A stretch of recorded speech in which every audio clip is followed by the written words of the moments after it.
If you don't know somebody and when you came to mini bar today, raise your hand.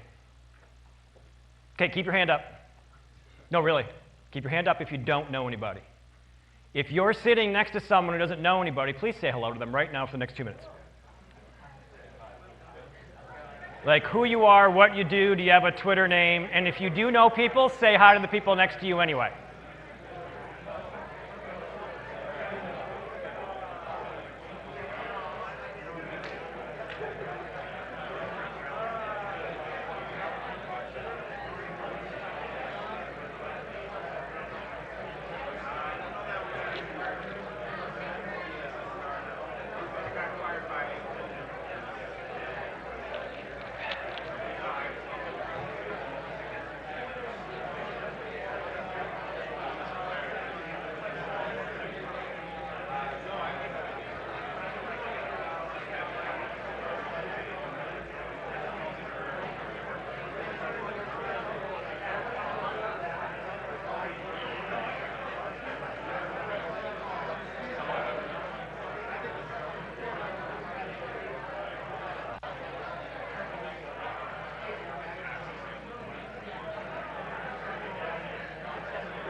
Okay, this is the fun part now. I don't have any cool music. Do do do do do do do do do do do do. It happens every time. It's okay. All right. Not that I don't want y'all to keep talking to each other, because I do, but I've got a couple more questions to ask. If you're in the room right now and your company is hiring, raise your hand. Okay, I will never be able to do that many people. Okay, that ain't gonna work. Okay, so raise your hand if you're hiring. Now look around you if you're looking for a job. Randomly walk up to these people later. Okay, now if you are looking for a job and you don't mind raising your hand because your boss isn't in the room, raise your hand. So now if you're hiring, look at those people around you and just do random conversations after we get out of here, right? What's that? Oh, yeah, that's okay. For the record. By the way, I'm glad you, it's good to see you, by the way. Yeah, good to see you. I don't know about you all. I am like one part excited about today. I'm one part nervous because, man, when was the last time we did this? I was trying to figure out when was the last time I was in this in front of more than like 10 people. Yeah, 3 years. And so I am, it's like a family reunion today. So quick, that's if anybody doesn't know who I am. Let's skip that part. I want to have a really frank conversation. Like, I want to know what's on your mind. I want to know what you're thinking about. I want to know what you're optimistic about, what you're freaked out about. So anything that gets said here, even though there's a camera on us.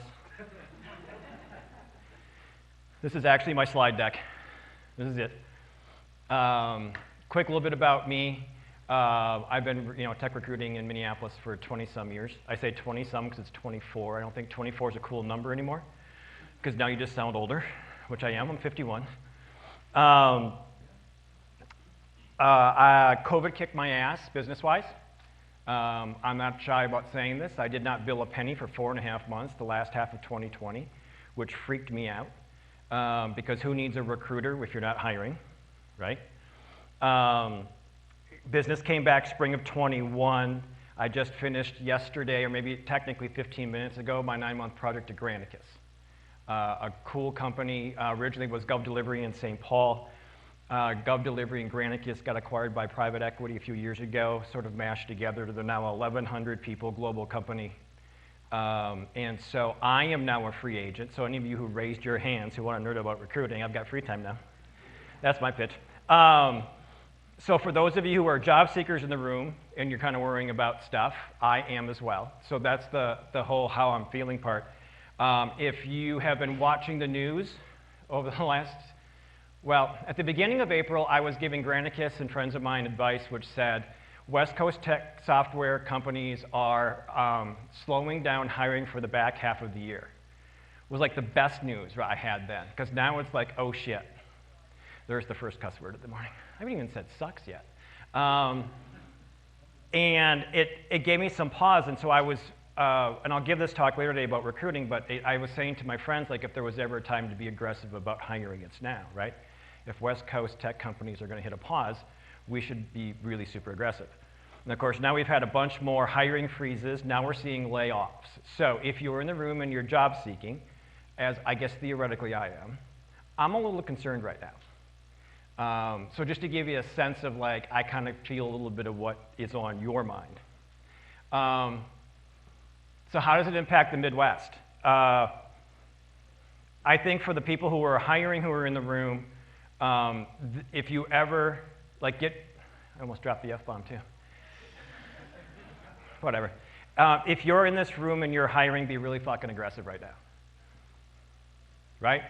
Like, to steal my thunder from the presentation later, like if your job descriptions don't say that we are a financially stable, hiring, growing company, if that's not the first 3 lines in your job description, you're doing it wrong. If you're a job seeker in the room and you're interviewing, and even for those folks who are like junior devs, boot camp grads, who don't feel like you should ask questions when you're interviewing, because you should, you need to ask, are you financially stable? You need to ask, what is your runway if you're working with a startup, right? I think about some of the announcements that have come out, right? So Meta, I'm getting better at saying Meta versus the company formerly known as Facebook. I have to because my girlfriend works there now. Right, their hiring freeze was essentially because they had already hired 75% of their engineers for the year by May 1st. So that's not really bad news, right? The Coinbase news of the other day, that was some really shitty news, right? They're rescinding offers to people that were going to start in the next weeks. And so if I'm a job seeker in this room, if I'm thinking about project work, if Coinbase were to say, hey, Paul, do you want to come recruit for us? I'd be like, hold on a second, let's have a conversation, right? Because I want to know how stable they are. I want to know what's really going to be going on. And by the way, everything that's in the news isn't always totally accurate anyway, right? I had someone ask me yesterday, would you go work for Tesla? Would you want to go work for Elon Musk right now? No, not really. I mean, here's the thing. For me, work has changed since we were last here 3 years ago. Okay, let's do this one. If your life hasn't changed since a minibar would have happened April of 2019, if it hasn't changed, raise your hand. Okay, 1. I want to talk to you later. Because I'm tired of change. I'm tired of the chaos. There was a survey, Wall Street Journal had an article back in February that maybe just made me feel better, would be a way of putting it, which was, there's a growing sort of trend amongst humans that said that if you made it through the summer of 2020 and 2021, and if you weren't necessarily worrying about kids and distance learning, and your health was good, and your parents or their significant other's health was good, and you've kind of made it through COVID pretty well, you're now really tired. And they've come up with the phrase resilience fatigue. And I am your poster child.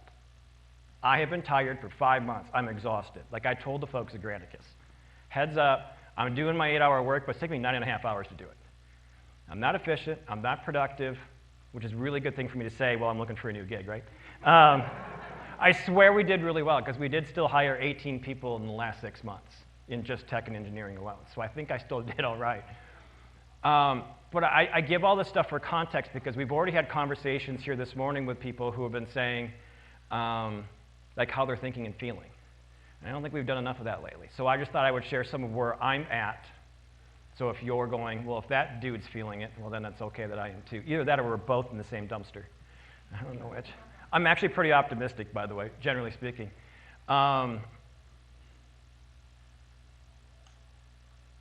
If I'm doing a job search right now, I'm going to look at anyone. If I'm thinking about startups, go find a startup that's done a Series A recently for like 20, 40.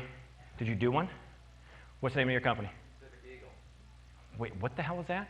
Civic Eagle. Oh, Civic Eagle in St. Paul. That's us. How much did you raise? 10 million. 10 million. If you could be so bold, how long of a runway do you have before you have to worry about things?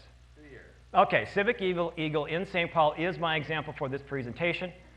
Raised $2 million, good for the next 2 years. If I'm someone in town looking for a, what's that? $10 million. What did I say? 2. Okay, the good for the next 2 years raised $10 million. They're not a risk, right? There is, I don't think they're here today. Is anybody from Vesa? There's this really cool company that came out of a stealth mode 6 weeks ago, headquartered in Silicon Valley, has an 8 to 10 person engineering team in town.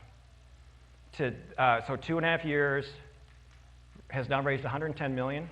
They're good for the next 4 years. If they were here, if Mark, one of the founding engineers, was here, because we swapped messages earlier, just so Mark knows, video, I want to work with you. A, because like, what a great time to go work for a company like that. I can go bust my butt. Chewy, how are you doing? Chewy's fine. Right? There are other companies besides the really big West Coast companies to be looking at. I have not yet, we have had some layoffs in town, some reductions in force. I hate those, the RIF, reduction in force. Generally, though, speaking so far today, too, right, it seems like people are still in a good mood. If you look at any of the economic hiring stats, I'm a wonk when it comes to, well, a self-prescribed one, because I watch CNBC and Bloomberg like every day, all day. It's usually on mute. But if you saw the unemployment numbers on Friday, the numbers, the amount of jobs created was still good. The amount of people coming back in the workforce is still good. The number of quits is still good. To give you an idea, if you hear the survey, like 2 million people quit their job last year, then right, I don't want to be political, but some people will go, well, then people like quit their job and like, no, they didn't. They went from one to another, right? Those numbers are still really high, which means we are all generally still in a pretty good mood about like where the job economy is. Am I optimistic? The answer is yes. Am I cautiously optimistic? The answer is actually yes. I think we're going to be okay. Here's the fear. Hiring has been frenetic for what, 16 months now? And now it's going to go to really busy, or what I would call normal. The separation between the two of those is going to feel like hell, right? Because no longer are you going to be getting 15 in-mail a week, now you're going to get 6, which is still 6 too many, by the way. But the idea is it's going to feel bad. It's still really good. We are just going to be where we were in 2019, right? But it's going to feel like things have really backed off. So just to give you some perspective on that.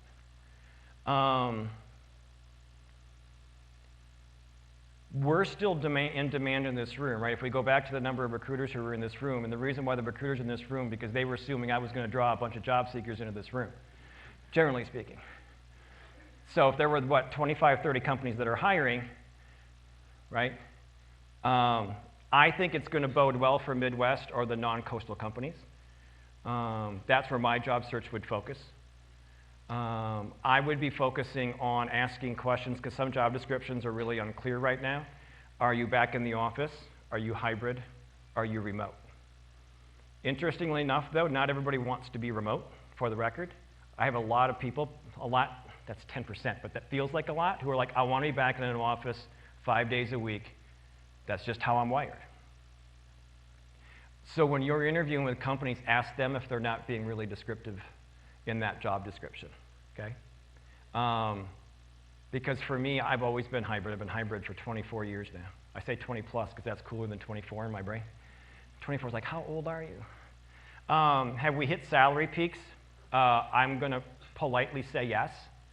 So I was saying to folks 18 months ago, if you were making 120 grand and now you're making 150, do not live like a baller. Do not live like you're making 150 grand. Because if you are, if you did, you have maxed out for now. And if you ever want to leave that job and your cost of living has moved up to 150, your next role is going to be at 135. More than the 120. It may not be the 150. And now you have a life decision to make.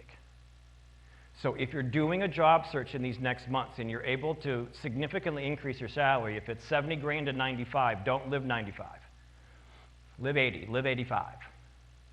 Because I think we're going to hit a plateau for a while. Do we go backwards? In some cases, it's going to be yes. right? But Amazon had a switch, right, where they had always tapped out at like, what, 150, 160, because then everything was in equity. And now they've gone to raise their, I think their top salary now is 350, as a way to be able to appeal to those folks on the financial side of things. Remote salaries have impacted the Midwest clearly, right? There was Hired.com came out with a survey a couple of weeks ago, and they had numbers for for larger cities than Minneapolis. Let's just take Chicago as an example, and I'm going to get the numbers. This is a hypothetical, okay? So if in 2021 salaries were 100 grand for any particular role, and then they were 105 or 106 in 2022, and then the remote roles were 111, right? And it's not a shocker that almost every city on that map with a dot, it was that way except for the Bay Area and Seattle, right? Where the local number was the same as the remote number because they're hiring hard, right? Here's the flip side to this though. Should you go get a West Coast tech job and work remote? Sure, but you've also got a lot of uncertainty now. And you got to balance that out. I've had a lot of people say like they want to go back and they want to make up for the money not made 4 years ago because salaries have been stagnant for a while. I think that's good. I think that's fine. But just be aware you're taking some risk on with that greater salary. All right, that's my opening ramble. Questions, thoughts, comments? Yes. How many people are looking for lower stress? How many people are looking for lower stress? A lot. So they're also, right, there's this, a number of people in the room, right, you all are trying to make more than you were, and a lot of you are trying to dump off a bunch of crap. And you want to have a job, and you want to work 40 or 45 hours a week, and you're cool with taking a salary cut. There's actually a lot of people who are doing that. For the record, I am one of them. I don't want to do what I was doing in 2019. I was running a hamster wheel that I couldn't keep running, right? As soon as you stop, you trip and fall, and you get tossed out, and then you have to jump back in and keep running again. It's just a horrible way, for me. So yes, there's a guy taking a photo right now. We were talking earlier, by the way, he took the coolest photo of me ever in 2018 at like the first back to campus. It's like, actually it's my last photo. Wait, hold on, this is actually hilarious. Whoops. Best photo ever taken of me, right here, wait.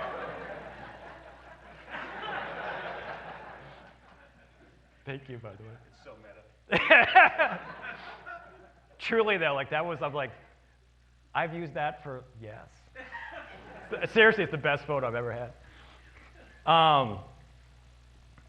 If there was ever time to rethink what do you want to do, it's now.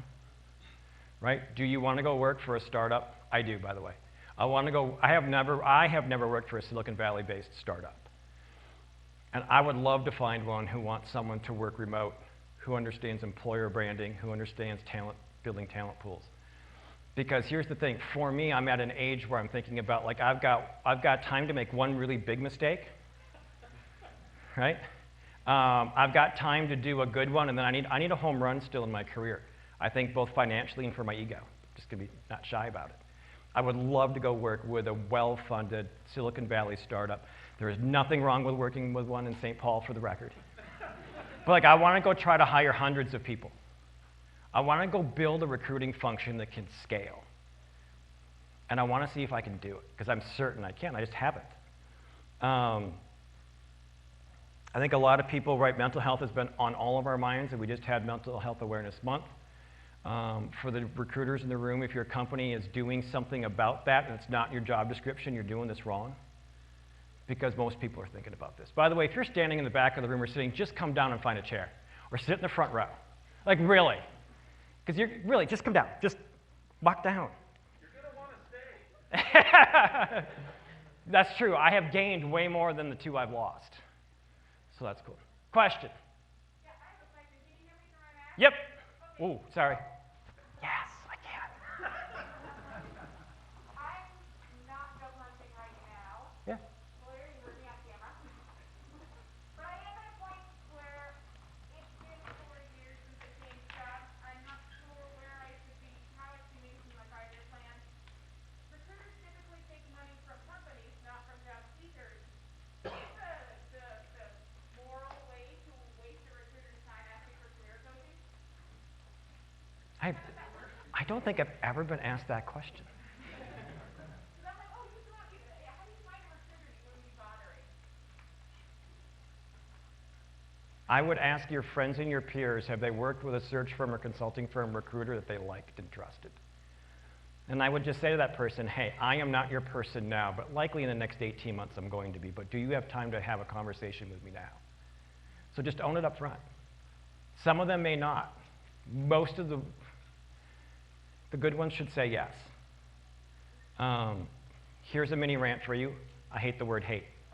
Stipulate that first. There are 3 phrases in my industry that I despise or hate. One is human resources. The next one is talent acquisition. Don't fucking tell me about human capital. Because my industry could not figure out any worse ways to make it sound like we're all replaceable cogs or widgets in a big 1800s industrial revolution type thing.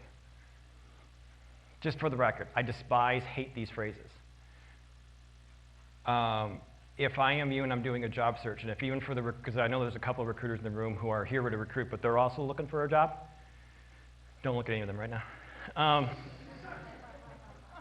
I want to find, like, here's why I love Granicus. The people, the leadership team's awesome.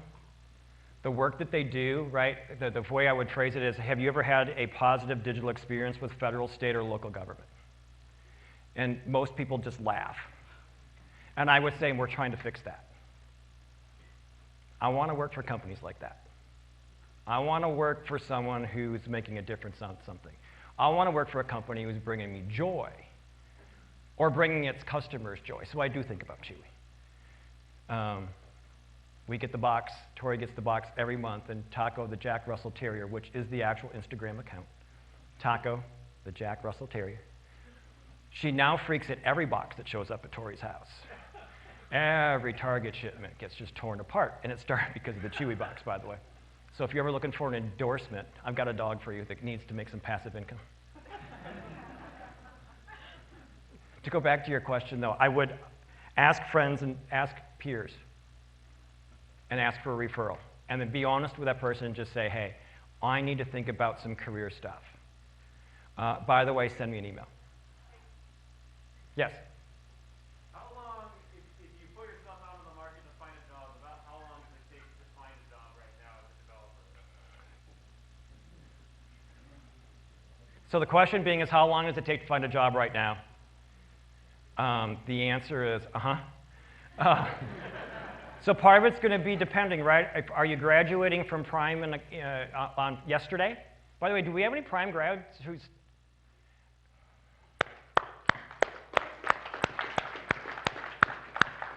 Another question, how many Prime grads in the room who have graduated more than 2 years ago?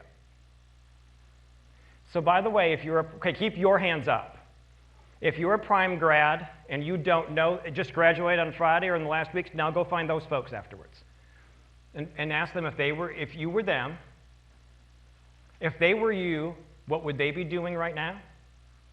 Ask them who would they speaking to, who would they be looking at, what are the roles that might be good for me coming out of Prime right now, because they'll have some answers for you. Because one of the cool things about Prime is that the alumni network is so solid, and while sometimes it can be dysfunctional, it's still a very large, cool family.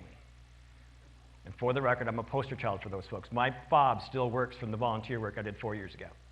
I'm a huge Prime fan. Yes, ma'am. Can I ask a question for people to raise their hands? Yeah. Wait, why am I so... Anyone in the room went to the Flatiron boot camp? Anybody a Flatiron grad? So back to the question about how long does it take. If I were an experienced developer, say 2+ years, right? So you're at least in an intermediate or above sort of coding ability. Let's assume we're just talking about developers for the moment. Part of it is how long does that hiring process take at the company? But generally, 4 to 6 weeks tops. There's still just a huge demand. One thing to note, employment, some of the employment numbers that I have or will mention are always lagging economic indicators, right? So normally an economy slows down and then 3 months later hiring slows down. And usually an economy comes back and then 3 months later hiring picks up. Just if you're thinking about like the barometer of how things are. Okay, yes? If you have even more experience than that, the time to get a new job can be a negative number. Yeah, so if you're experienced, and if you're very experienced, it's a pretty short. So here's the thing though, if I'm you though, I'm going to ask a lot of questions and I'm going to weigh things out. And you ask the questions about getting rid of stress. If there was ever a time to be really deliberate about what I'm going to do, I don't want to say for the rest of my life, but for like the next 3 to 5 years, which feels like a long time compared to the last years, it's now. There are a lot of people who are saying, I want to stay remote. I want a 40-hour week. I'd gladly take a salary lateral to have that. There are people who are back traveling again who are like, I am done doing this. And they're saying, like, look, I'll take a 25% pay cut to stay at home. Questions? Yes. By the way, I really miss seeing your face. I was wondering if you are seeing any trends in non-developer roles in Minnesota, like particular product managers or product designers. Repeat the first half of the question. Are you seeing trends? Like, are those roles opening up more? Are they? Yeah, so I had a conversation with Christy at Prime earlier this week. Oh, that's a quick number, by the way. I'll come back to your question in a second. 20 to 21, average salary of a Prime grad was around 64. Average, just take that as a baseline number. 21 to 22, it's 72 and a half. Okay? Folks graduating from Prime in the UX category, the job market didn't come back right away for them. It was the coders first. Now it seems like it's back, it has been back for them for some time. I think for a long time, this is a perception that companies that were still actively hiring in 2020, 2021, before the Great Resignation started, were just trying to write code, and they didn't care how it looked. Then the UX came back, right? They're like, we need this to work, and we'll figure out how to make it like look good and act well later. So I think that now, I would say at least for the last 9 months, I still think it's more than, but I don't know if it's as many as pre-COVID. It still seems to be is it less of a focus? I don't know. Does anybody, and go ahead. Yeah, companies aren't as good at recognizing that they need those roles.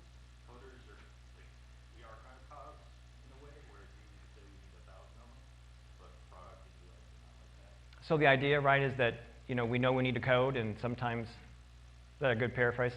Yeah, and product and UX, but companies aren't as aggressive about it.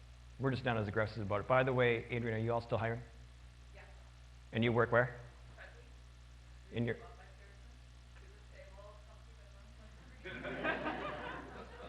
By the way, and a really cool kick-ass team. Yes. So you mentioned a Silicon Valley company like you would want to make that kind of sense or make a big risk in it. Yep.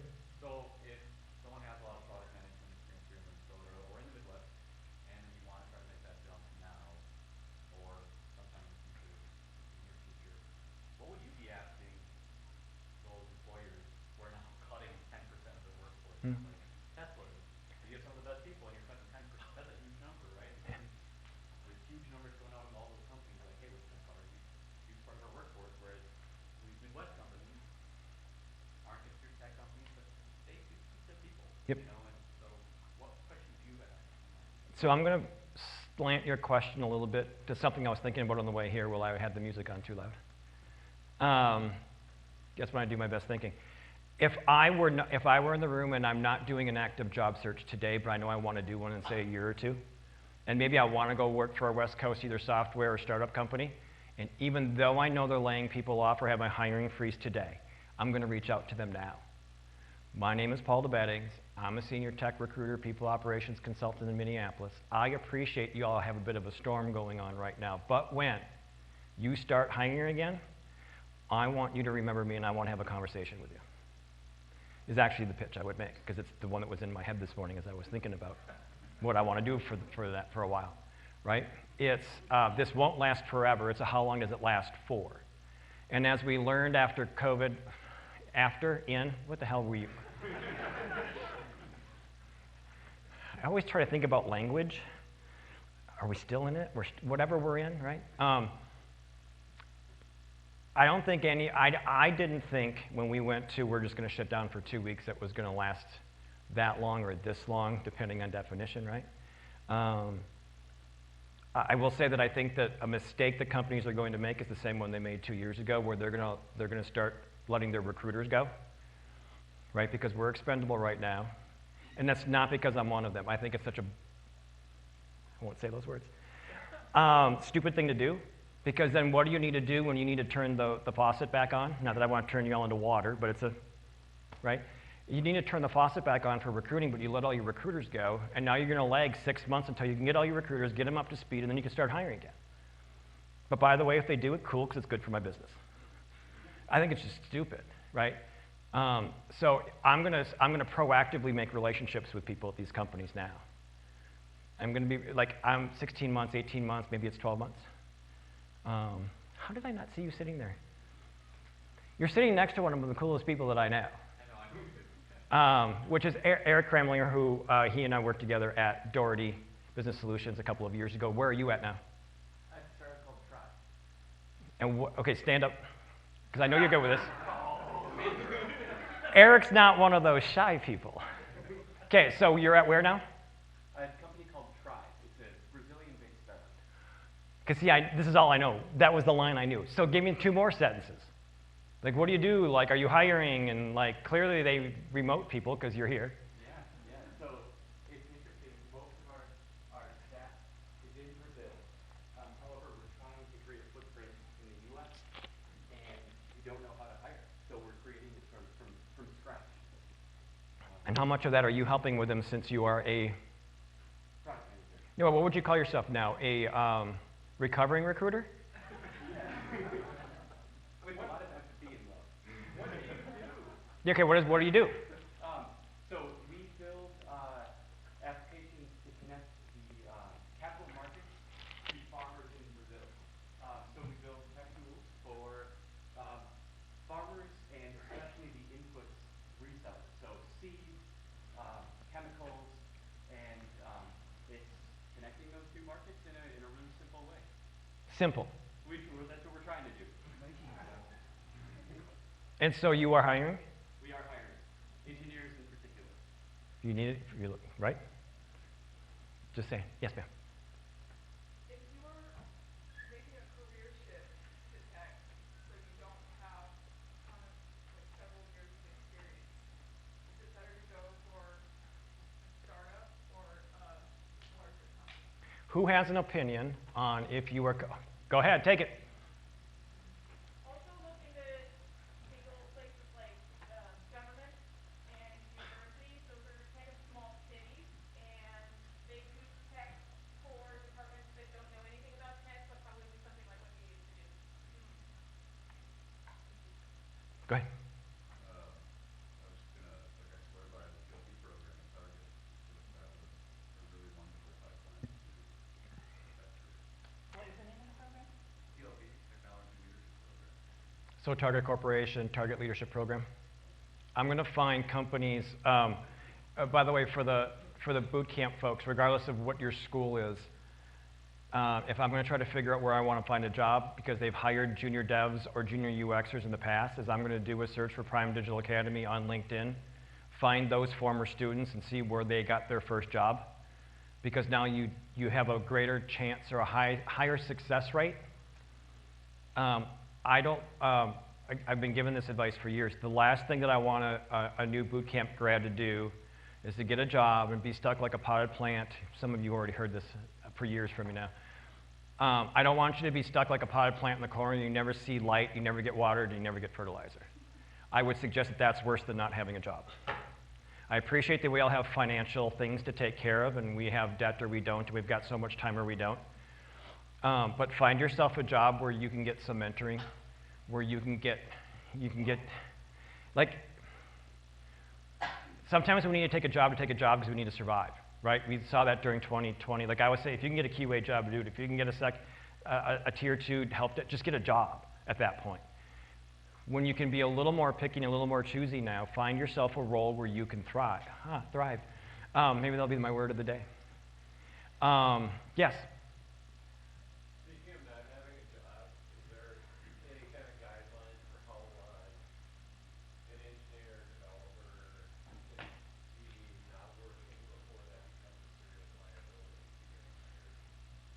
fantastic question. So is there an amount of, if you've been let go, how long have you been let go for before it starts to kick you in the pants because people hold it against you? Is that an okay way of phrasing it? I'm going to go back and hand on my HR friends for a minute. It was really interesting during the Great Recession, right, because it lasted for a long time, the Great Recession, 08, 09. And you had recruiter and HR people who were holding against people that they had a hole in their resume, yet they had them too. Like, the hypocrisy is crazy. And we're seeing it from 2020 and 2021 as well, right? You've got recruiter and HR people who were let go for 9 months. Now we're holding it against the developer because they haven't had a job for 3 months. There's a whole rant, but there's that camera. There is, which sucks to say, right?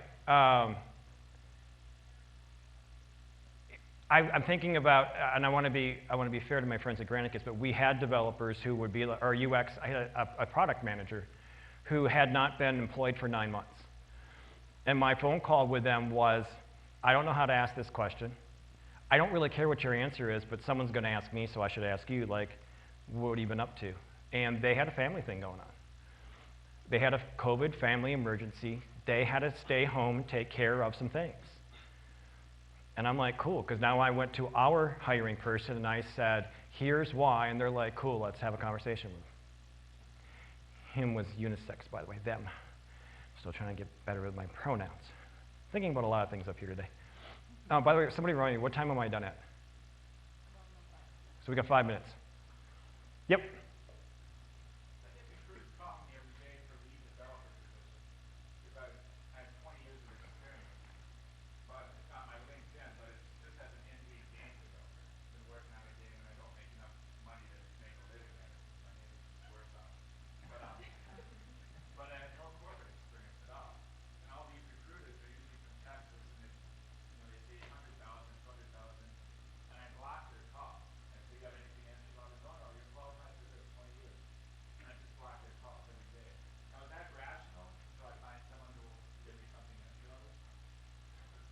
Any of my recruiter friends want to take that one? It's a trap. God, that one's going to take me a while to think about. Can I take that one-on-one with you afterwards? Do you have a few minutes? Okay. Because my answer is long and I'm thinking about the number of minutes we have remaining, but I want to chat about this one. Yeah.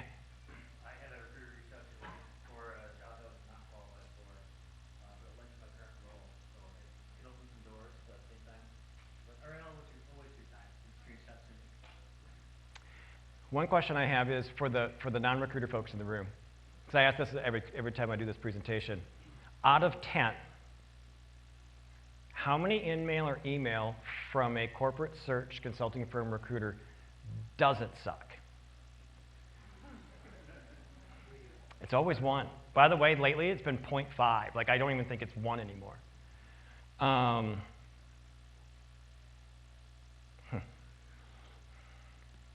Thoughts, comments, questions?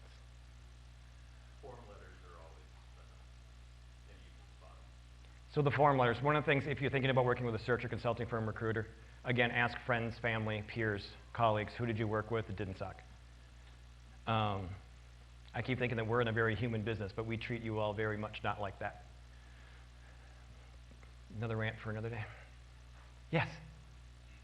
Hi, I'm Fatima. I'm a current student about to graduate in a couple weeks. How you feeling? Pretty good. I'm also open to opportunities. Well done. Uh-huh. My question is, the last couple of weeks I've been talking to a couple of recruiters.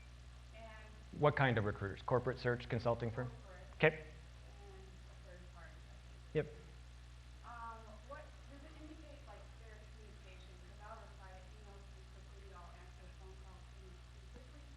But they're not responding promptly. Is that a sign for me to move on to another recruiter, or is that I'm not a priority for them? Or what does that indicate? Yes to all of that. Okay. So the idea is that she's having conversations with both corporate and third-party recruiters. The reason why I ask is we always say recruiter, Most people are thinking consulting, search firm, third-party recruiters. As one of them, about a third of my professional time, right? I'm generally not getting paid until someone gets placed. So know that I may have 3 to 5 candidates for that one role, okay? And so on the corporate recruiting side, a reminder, hence, by the way, I never even did address the why do recruiters suck part. It's because someone sent me a message, I never explained that. A number of years ago, I was doing the presentation. The camera in the back of the room wasn't working, so they said, don't start. And I said, does anybody have a question? It was really awkwardly quiet. And then there's always that person in the back of the room who said, why do recruiters suck so bad? And the camera came on.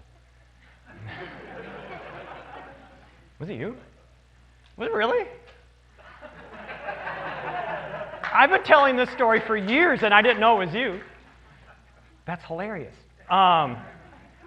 Let me stick up for my corporate recruiters for a moment. We are understaffed, under-budgeted, under-tooled, and overstressed, and yet companies still think we should hire better than we did in 2019 when we were under-budgeted, under-tooled, understaffed, and overstressed.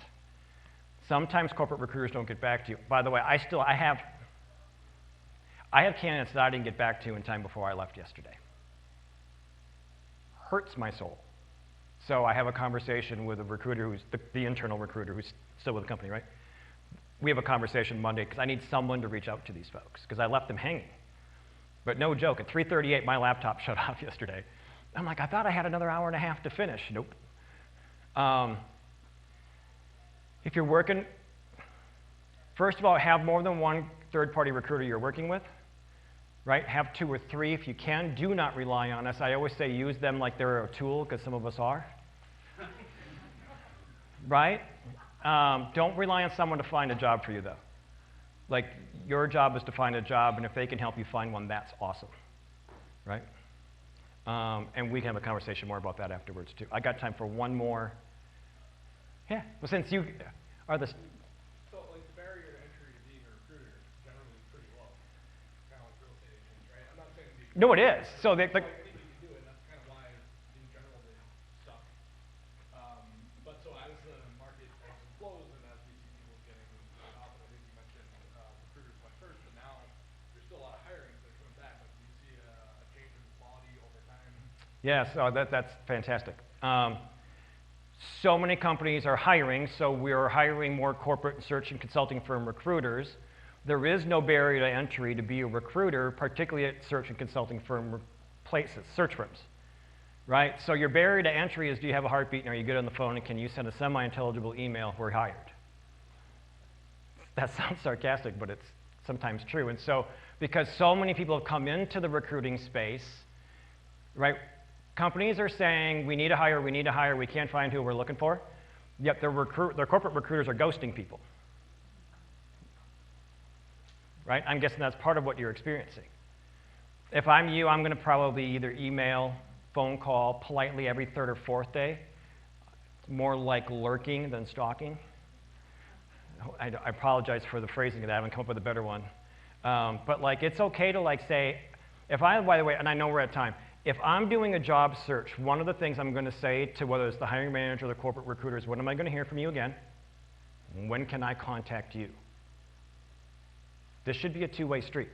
You shouldn't just have to sit there wondering and waiting, because by the way, the emotions side of this is what gets us every time. Us not knowing. It's the first dating analogy I'll use. I've been with Tori for 15 months, but previous to that, like not knowing if this person would want to go out with me again would drive my brain crazy. I'm cool if they said, not you. Sucks, but whatever. Not knowing, oh, my brain goes in weird places. Right? I know I've been a little more subdued today. I will tell you that my emotions are freaky high. Being here today, seeing everybody, finishing the Granicus project, this is me at a calm level, because normally I'm like, so I'm trying to be a little more mellow than usual. I appreciate your time. I am here all day. That sounds like a comedian, right? Oh, I'm here all day. Maybe I am. If you've got any questions, like ping me. If we can't do it today, send me a, oh, hello, Matt. Hi. Can you tell us about our next session? What's that? The next session that you're doing.